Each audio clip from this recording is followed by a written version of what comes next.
നമുക്കിന്നൊരു പൈനാപ്പിൾ പുളിശ്ശേരി ഉണ്ടാക്കാം. അതിന് വേണ്ട ചേരുവകൾ എന്തൊക്കെയാണെന്ന് നോക്കാം. തൈര്, പൈനാപ്പിൾ കഷ്ണങ്ങളായിട്ട് അരിഞ്ഞത്, ഒരു 1/4 ടേബിൾ സ്പൂൺ കുരുമുളക്, ഒരു 1/4 ടേബിൾ സ്പൂൺ മഞ്ഞൾപ്പൊടി, ഒരു 1/2 ടേബിൾ സ്പൂൺ മുളക് പൊടി, ഒരു ടേബിൾ സ്പൂൺ ശർക്കര, പിന്നെ അതിന് അരയ്ക്കാനുള്ളത് 1 കപ്പ് തേങ്ങ. ഈ കപ്പിന് ഒരു 3/4 കപ്പ് തേങ്ങയാണ്. ഇതുപോലൊരു കപ്പിന് ഒരു 3/4 കപ്പ് തേങ്ങ. പിന്നെ 1 ടേബിൾ സ്പൂൺ ജീരകം, ഒരു 3, ഞാനടുത്ത് കാന്താരിയാണ് അരയ്ക്കുന്നത്, ഒരു 4 കാന്താരി എടുത്തിട്ടുണ്ട്. പിന്നെ വറകിടാനായിട്ട് 3 വറ്റൽമുളക്, കുറച്ച് കരിവേപ്പില, കുറച്ച് കടുക്. ഉണ്ടാക്കാൻ തുടങ്ങിയാലോ? ആദ്യം പൈനാപ്പിൾ കഷ്ണങ്ങളാക്കി മുറിച്ചത് ഇട്ട് കൊടുക്കും. അതിലേക്ക് മുളക് പൊടി ഇട്ട് കൊടുക്കുക,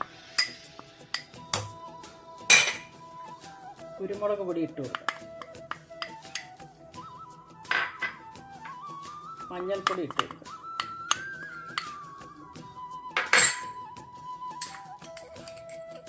ശർക്കര ഒഴിച്ചു കൊടുക്കുക,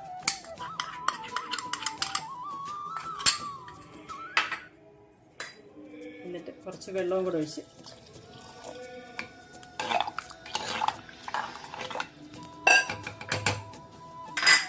വേവിക്കാം. മൂടി വെച്ച് വേവിക്കാം.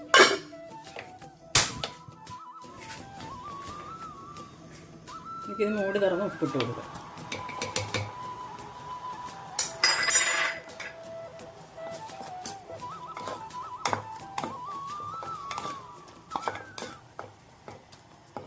ഒന്നുകൂടെ മൂടി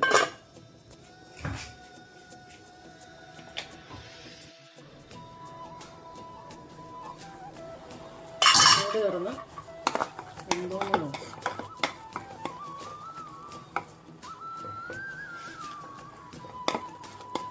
പൈനാപ്പിളൊക്കെ വെന്തിട്ടുണ്ട്. ഇനി നമുക്ക് ആ കൂട്ടിലേക്ക് അരച്ച് വെച്ച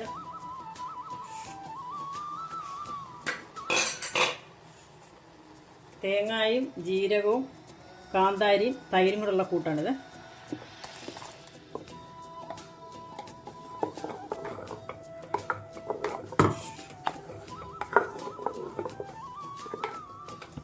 തീ ഓഫ് ചെയ്യാം. ചട്ടിക്ക് നല്ല ചൂടുള്ളത് കൊണ്ട് തിരിഞ്ഞു പോകും. അതുകൊണ്ടാണ് തീ ഓഫ് ചെയ്യുന്നത്. നന്നായിട്ട് ഇളക്കി യോജിപ്പിച്ച്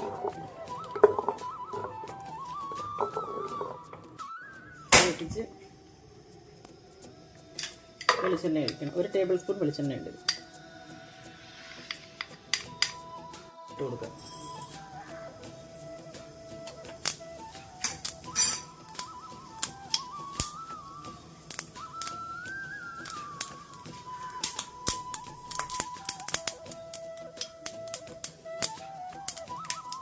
അതിനകത്തോട്ട് വറ്റൽമുളക് ഇട്ട് കൊടുക്കും.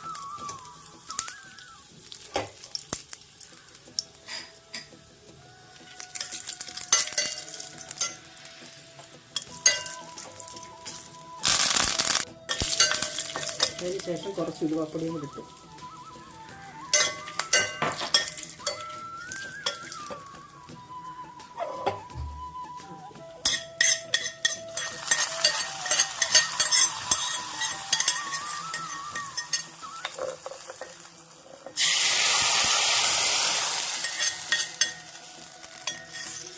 നമ്മുടെ പൈനാപ്പിൾ പുളിശ്ശേരി തയ്യാറായിട്ടുണ്ട്.